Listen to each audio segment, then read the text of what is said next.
우리가 오늘 살펴볼 야고보서는 야고보 사도가 교회에 쓴 편지가 됩니다. 이 편지를 우리가 굳이 나눌 수는 없지만 크게 내용상으로 나누어 본다면 오늘 야고보서는 세 부분으로 나눌 수가 있습니다. 그래서 전반부에는 성도들이 당하는 각종 시험에 대하여 바르게 알게 하는 권면에 대하여 기록을 하고 있습니다. 그리고 중반부는 저와 여러분이 잘 알다시피 믿음과 행함의 문제에 대하여 기록을 하고 있습니다. 그리고 마지막 후반부에서는 고난에 대처하는 성도의 바른 자세에 대하여 기록을 하고 있습니다. 바로 오늘 본문이 그 중에 후반부에서 해당되는 부분입니다. 성도로서 이 세상에 살면서 편안한 시간만 되면 얼마나 좋겠습니까? 예수 믿는 사람은 어디 가든지 복되고, 예수 믿는 사람은 무엇이든지 잘 되고, 예수 믿는 사람은 어디 가든지 늘 사랑받고 대접을 받는다고 한다면 정말로 바랄 것이 없을 것처럼 보입니다. 그러나 성도는 이 세상에서 그렇게 살지 않는다라고 분명히 말하고 있습니다. 따라서 성도가 이 세상에 살면서 당연히 받는 고난에 대하여 어떻게 대처할 것인가에 대하여 오늘 야고보 사도가 우리들에게 권면을 하고 있습니다. 그 방법이 바로 인내입니다. 고난을 받을 때 맞대응을 해서 싸우거나 도망가지 말고 참으라는 인내에 대해서 얘기하고 있습니다. 견디라는 말입니다. 고난이 힘겹다고 해서 포기하거나 도망가거나 좌절하거나 변절하지 말고 참고 견딤으로 기다리라고 말하고 있습니다. 하나님만 바라보는 성도이기 때문에 하나님께서 원하시는 방법대로 이 세상에서 살아야 된다는 말입니다. 우리가 성도답게 이 세상에서 살아가야 되는 것인데 그것이 바로 인내라고 하는 것입니다. 오늘날 저와 여러분이 살고 있는 이 세상은 과거보다 더 참기 힘든 세상이 되어져 가고 있습니다. 무슨 일이든지 간에 준비한 결과가 바로 나와야 되는, 그래야 만족하는 세상이 되어가고 있습니다. 좋은 글을 읽고 미래에 되어질 일들을 상상하고 그 되어질 일을 위해서 내가 오늘 하루 충실하게 준비하고 기다리는 삶이 점점 사라지고 있습니다. 나의 삶의 자세에서 깊이 묵상하는 것보다는 영상이라든지 각종 정보의 홍수로 인하여 즉각적인 결과물을 보여주는 것이 당연한 세상이 되었습니다. 누가 먼저 보여주는가, 누가 먼저 그 결과물을 가져오는가가 참 그것이 능력 있는 사람처럼 되어가고 있는 세상입니다. 이러한 모습들이 신자에게도 나타나고 있습니다. 하나님의 말씀으로 주어진 약속의 성취, 하나님께서 약속하신 것, 신자의 길은 반드시 형통하다고 하는 것을 내가 내 순간, 내 나라, 내 가족에게 반드시 지금 내 눈으로 목격하는 그런 일들이 빨리 일어나라고 바라고 있는 것입니다. 믿음의 기다림, 우리 선조 믿음의 조상 아브라함이 자신의 되어질 일을 결국은 보지 못하고 돌아갔던 것을 우리는 기억을 해야 됩니다. 바로 지금 즉각적인 응답과 심판이 나타나야 만족하고 있습니다. 좋은 행위에 대한 상급은 지금 바로 주어져야 되고, 나쁜 행위에 대한 심판은 내 눈앞에서 바로 그 악한 자들에게 나타나야 만족하는 것입니다. 그렇지 않으면 원망을 하고 불평을 합니다. 기다림이 없다는 말입니다. 이러한 성도들에게 오늘 야고보 사도는 길이 참으라 라고 권면을 하고 있습니다. 그렇다고 해서 무작정 참는 것이겠습니까? 무작정 기다리는 것이겠습니까? 끝이 있다고 했습니다.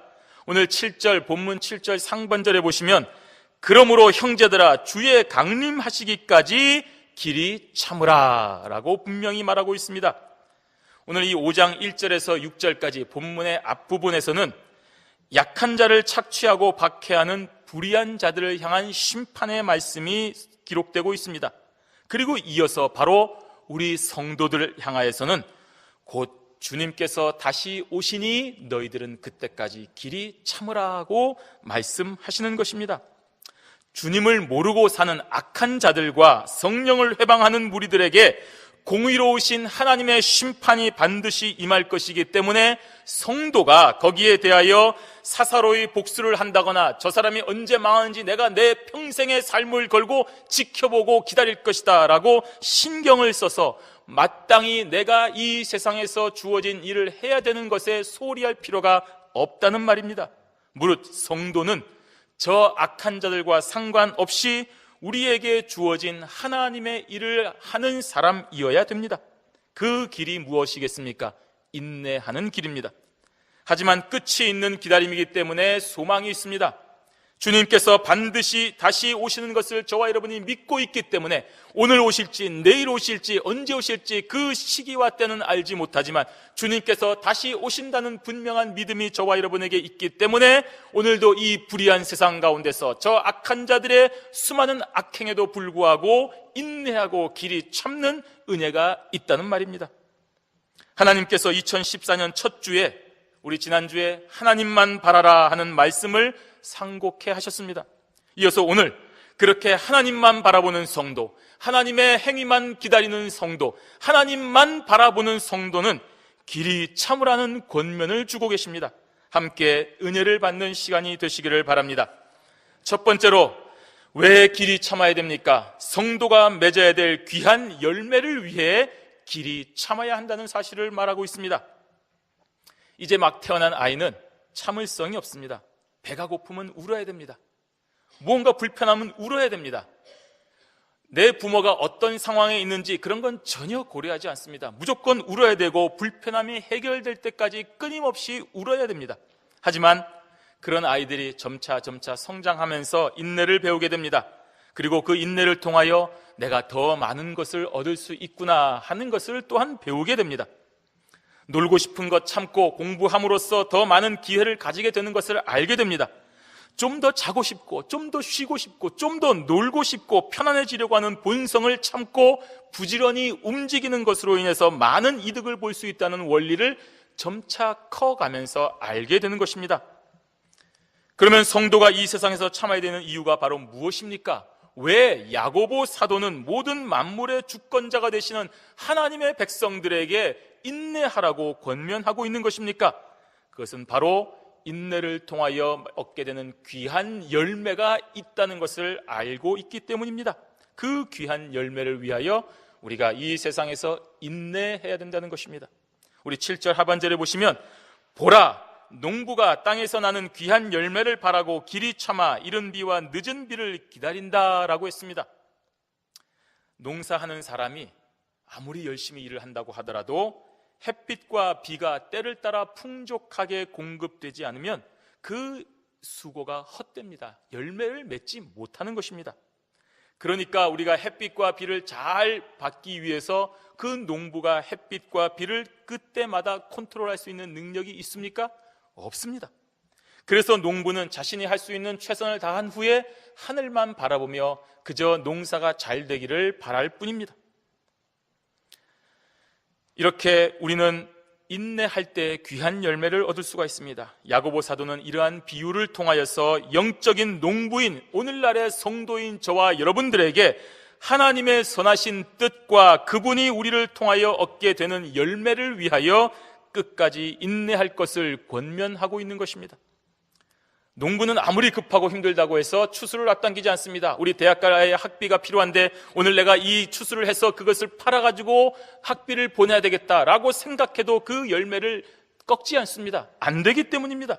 그 시기는 농부의 권한에 있지 않는 것을 알기 때문입니다. 때가 되어야 반드시 수확이 되는 것을 알고 있기 때문에 어떤 어려움과 급한 시기와 아픔이 있다 하더라도 그 수확의 때까지 기다리는 것이 현명한 농부입니다. 마찬가지로 성도는 이 땅에서 주님의 때를 기다려야 됩니다. 내가 원하는 때를 만들려고 하면 안 됩니다. 하나님이 저와 여러분에게 주신 때를 기다려야 됩니다.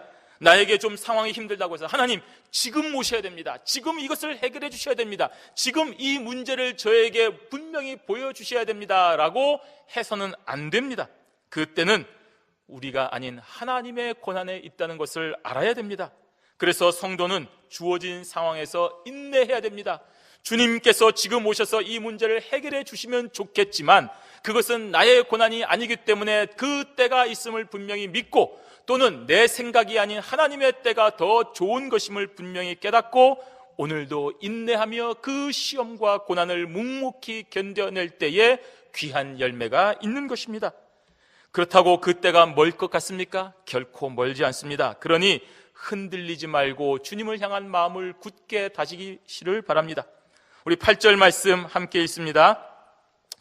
너희도 길이 참고 마음을 굳게 하라. 주의 강림이 가까우니라. 아멘. 마음을 굳게 하라고 했습니다. 기다리고 있는 성도가 불안합니다. 그래서 의심하고 이쪽으로 갔다가 이쪽에서 오실까? 이쪽이 좋을까? 저쪽으로 갔다가 하는 불안정한 모습을 보이지 말라는 말입니다.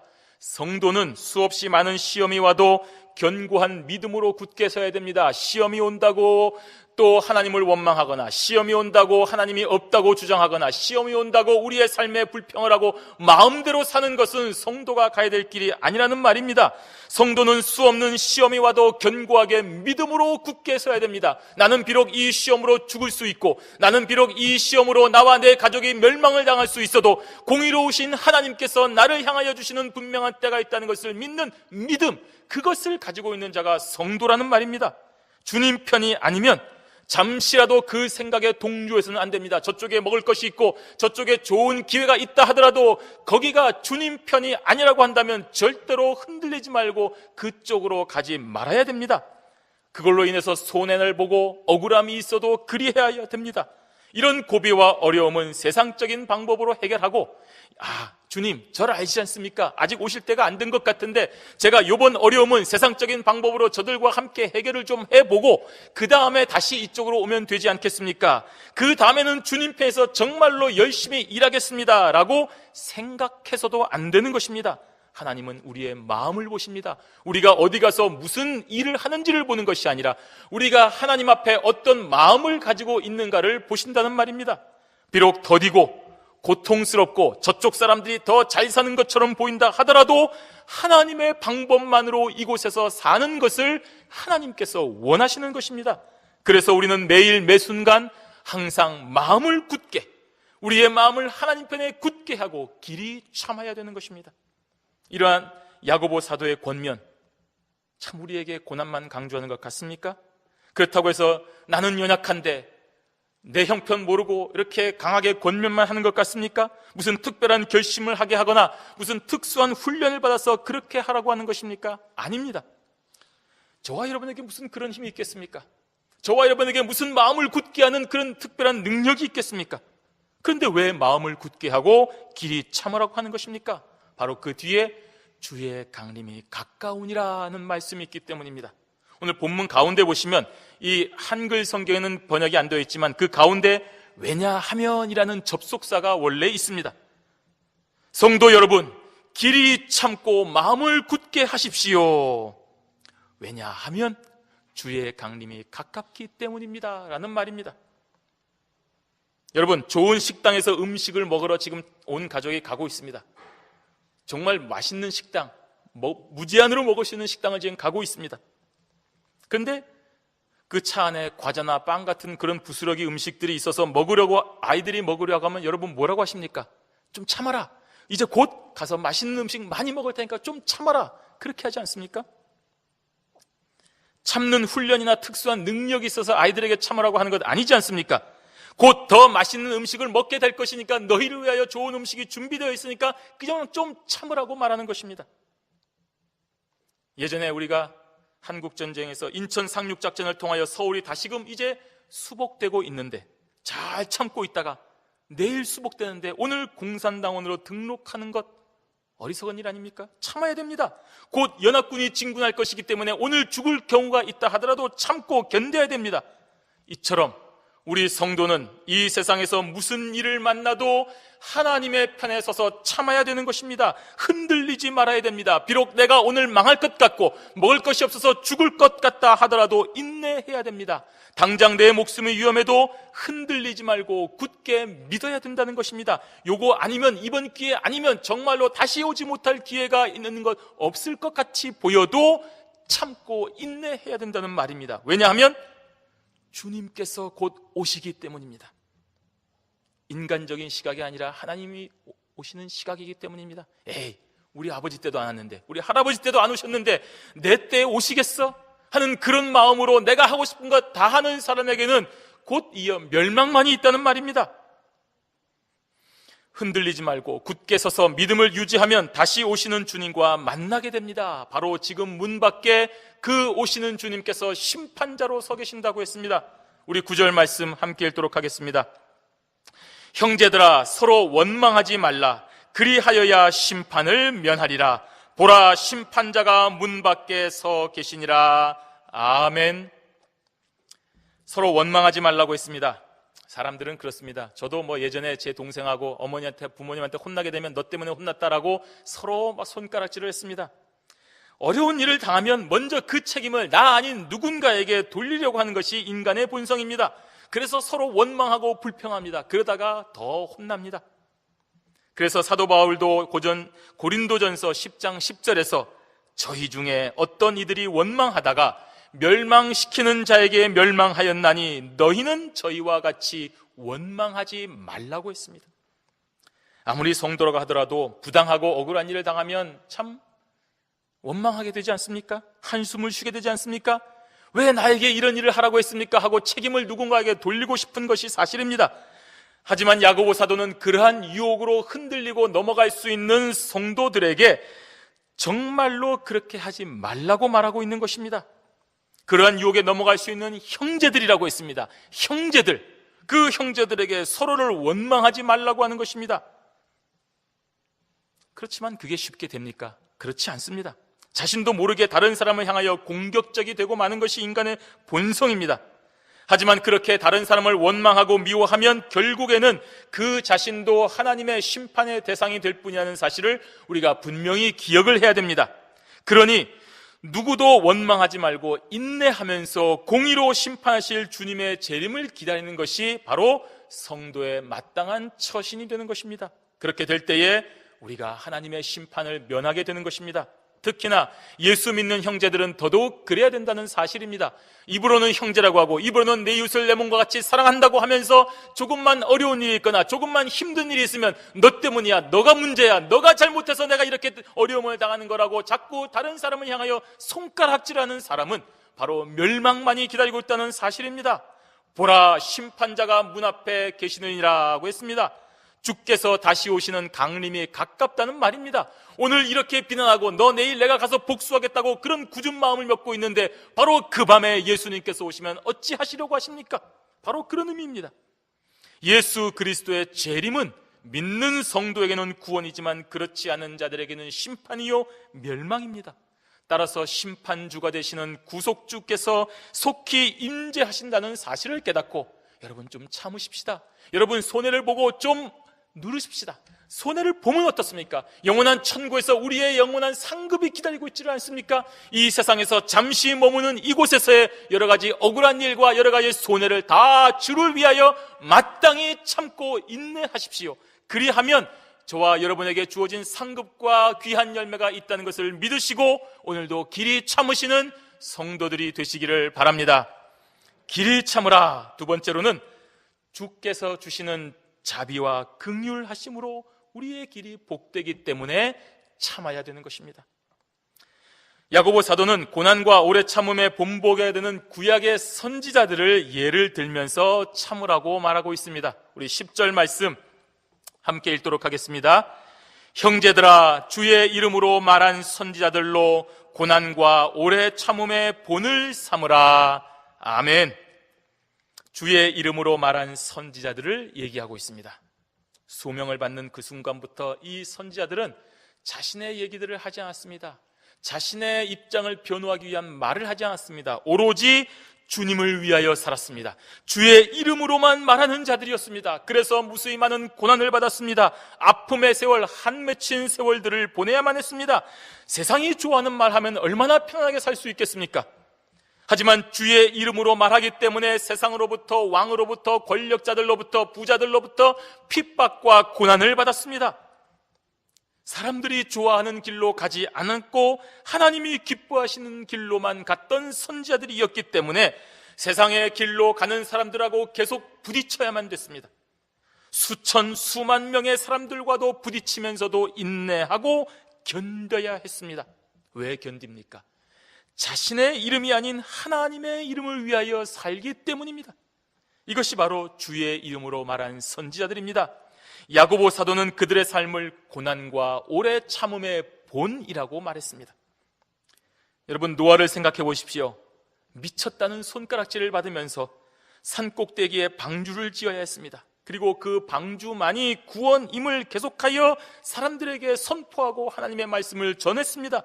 수백 년이 넘는 세월을 허비하면서 이렇게 참고 인내하면서 마침내 방주에서 복된 삶의 열매를 보지 않았습니까? 하나님의 자비와 긍휼하심이 방주를 통하여 나타났습니다. 다니엘과 세 친구는 뜻을 정하여 왕의 진미와 포도주 먹기를 거부함으로 인내와 고난의 길로 걸어갔습니다. 나라가 멸망당했고 모든 것이 멸망당했는데 무슨 신앙이 필요하겠습니까? 그럼에도 불구하고 그 고난 가운데서 내가 이 편한 길을 포기하고 죽을지언정 여호와 하나님의 계명을 범하는 그런 어리석은 짓을 하지 않겠다고 결심하여 뜻을 정하여 왕의 진미와 포도주를 거부했던 것입니다. 우리야 그 뒤를 알고 있으니까 잘했다라고 칭찬하지만 과연 저와 여러분이 그 자리에 있을 때에 그런 용기와 결단을 할 수 있겠습니까? 그러나 해야 된다는 말입니다. 왕이 세운 신상에 절하지 아니하고 여호와의 구원을 담대하게 선포했습니다. 그리 아니하실지라도 왕이시여 나를 구하지 아니한다 하소더라도 살아계신 하나님의 이름을 믿는 우리들은 왕이 세운 신상에 절하지 아니할 것임을 분명히 고백하여 극렬히 타는 풀무불로 던지워짐을 당했습니다. 참으로 고난과 오래 참음의 본이 되는 삶이 아닙니까? 자신의 대적들이 음모와 모략을 꾸미고 넘어지기만을 기다려도 절대 굴하지 아니하고 오늘도 늘 하던 대로 창을 열고 하루에 3번씩 기도하던 다니엘이었습니다. 그 삶은 참으로 고난과 오래 참음의 본이 되었습니다. 이외에도 우리가 성경 말씀을 읽으며 무수히 많은 구약의 선지자들이 다 주의 이름으로 말했습니다. 주의 이름으로 고난과 오래 참음의 본을 저와 여러분들에게 보여주었습니다. 그 기록들을 읽어보십시오. 그 기록들을 통하여 은혜를 받으시기를 바랍니다. 참아야 됩니다. 구약시대만 그렇습니까? 신약시대의 성도들도 이러한 고난과 인고의 세월을 보냈습니다. 황제 앞에 굴복하지 아니하고 오로지 주의 이름만을 사랑하고 외쳤기 때문에 비록 우리 육신은 경기장에서 맹수의 밥이 되고 화형을 당하는 처참한 상황에 처했지만 끝내 그 고난과 오래 참음의 본을 보여주는 순교자의 길을 갔기 때문에 복된 길을 걸어가는 선구자가 되지 않았습니까? 그렇게 주의 이름으로 말하고 주의 이름만을 사랑하였기에 하나님께서 그들을 복되게 하셨습니다. 하나님의 자비와 긍휼하심을 풍성하게 하는 것을 믿었습니다. 우리 11절 말씀 함께 있습니다. 보라, 인내하는 자를 우리가 복되다 하나니 너희가 욥의 인내를 들었고 주께서 주신 결말을 보았거니와 주는 가장 자비하시고 긍휼히 여기는 자신이라. 아멘. 보라, 인내하는 자를 우리가 복되다 하나니. 파도와 같이 밀려오는 세상의 박해와 고난에도 흔들리지 아니하고 오로지 주의 이름으로 말한 그들을 하나님께서 복되다고 하신 것입니다. 사람들이 인정한 것이 아니라 하나님이 인정하셨다는 말입니다. 그리고 야고보 사도는 그 대표적인 예로 욥의 인생을 언급하고 있습니다.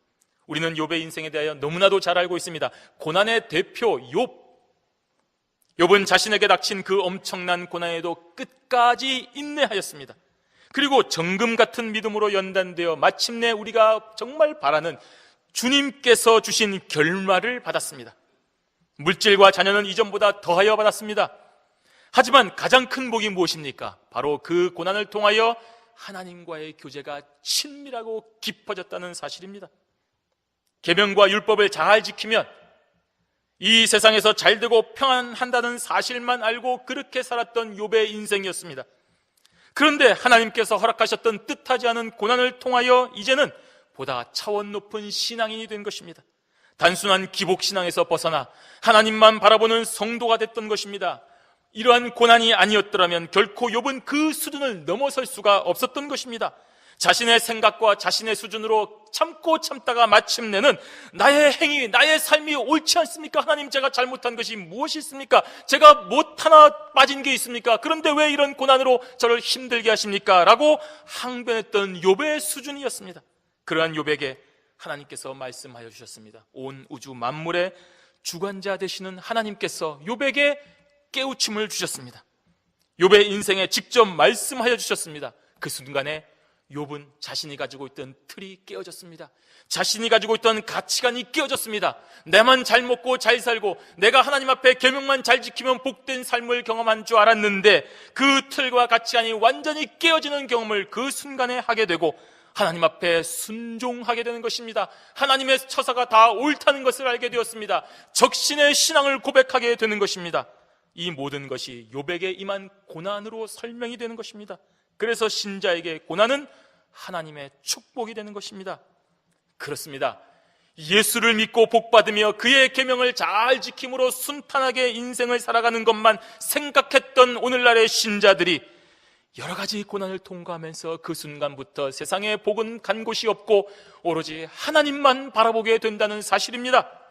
눈에 보이는 가시적인 물질의 축복, 자녀의 행복, 세상에서의 생활 물론 중요하지만 성도에게 진짜로 중요한 것은 바로 하나님과의 관계가 회복되고 깊어져야 되는 것입니다. 여러분이 하나님 앞에 기도할 때에 그 기도를 하나님이 들으시고 계십니다. 뭘 달라고 하는 그런 저차원적인 기도가 아니라 하나님의 인생과 저의 인생을 통하여서 무엇을 깨닫게 하시렵니까 하는 고차원적인 기도를 하는 깊은 신앙의 교제가 이루어지는 것입니다. 언제 그렇습니까?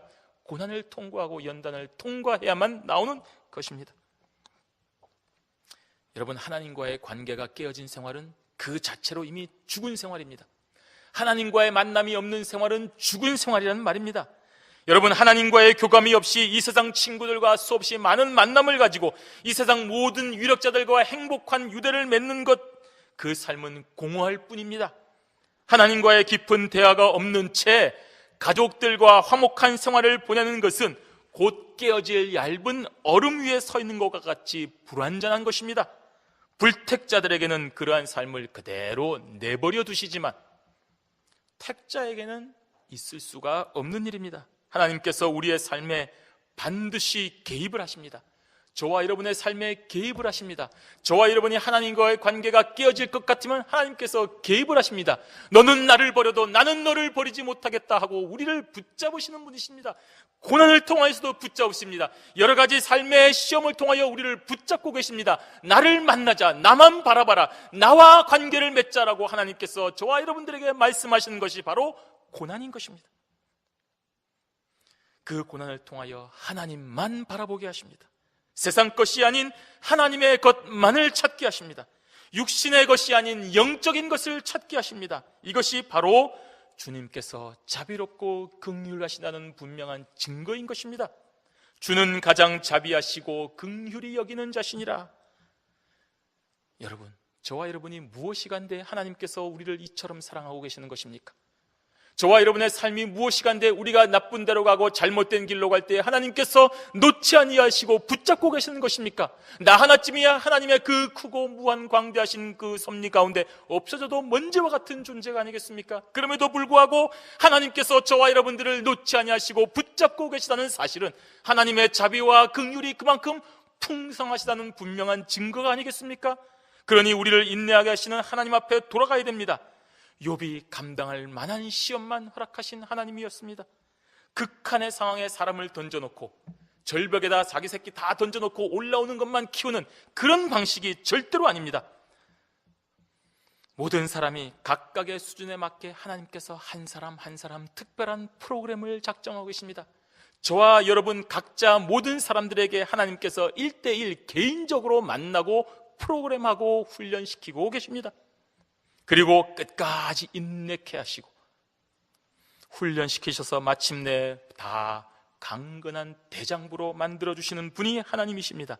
그래서 자비와 긍휼이 풍성하신 하나님이십니다. 성도 여러분, 2014년에 우리는 이렇게 예수의 생명을 우리 몸에 나타나게 하라는 말씀을 받았습니다. 질그릇과 같은 우리를 깨트림으로써 내 안에 있는 보배인 예수 그리스도를 나타내야 된다는 말입니다.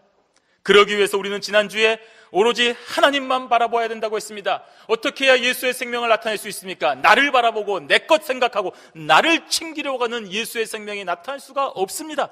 오로지 하나님만 바라보고 나아갈 때 예수의 생명을 나타낼 수가 있습니다. 우리의 기도에 응답하시는 공의로우신 하나님만 바라보고 나아갈 때에 예수의 생명이 우리의 삶을 통하여 나타난다고 했습니다. 그렇게 전진하는 신자의 길은 길이 참아야 됩니다. 세상이 우리를 박해할 때 참음으로 예수의 생명을 나타내야 됩니다. 그렇게 전진하는 신자, 비아냥거리고 조롱하여 오해하고 침뱉을 때에 십자가를 지고 골고다 언덕을 걸어가신 주님을 생각하고 참아야 됩니다. 그래야 우리의 참음을 통하여 예수의 생명이 나타나게 되는 것입니다. 그렇게 참음으로 예수의 생명이 나타나는 귀한 열매가 있기 때문에 오늘 저와 여러분은 길이 참아야 됩니다. 그런데 여러분, 이렇게 참는 것이 결코 패배나 굴종의 삶이 아님을 기억하시기 바랍니다. 예수의 생명을 나타내는 복된 삶입니다. 예수와 함께 가는 길이기에 복된 삶입니다. 어떠한 고난과 어려움에도 주님을 생각하여 기쁘고 즐거우니 복된 삶입니다. 연약한 죄인이며 질그릇과 같이 보잘것없는 저와 여러분들이지만 하나님의 크신 자비와 긍휼하심이 있기 때문에 결국에는 승리자가 되니 복된 삶이 되는 것입니다. 오늘 하나님께서 야고보 사도를 통하여 말씀하시는 분명한 권면을 통하여 앞으로 여러분 어떠한 아픔과 어려움이 있다 하더라도 어떠한 시련에서도 길이 참음으로써 귀한 열매를 맺고 그것이 바로 복된 삶이라는 것을 분명히 깨닫는 승리자가 되시기를 주님의 이름으로 축원합니다. 아멘.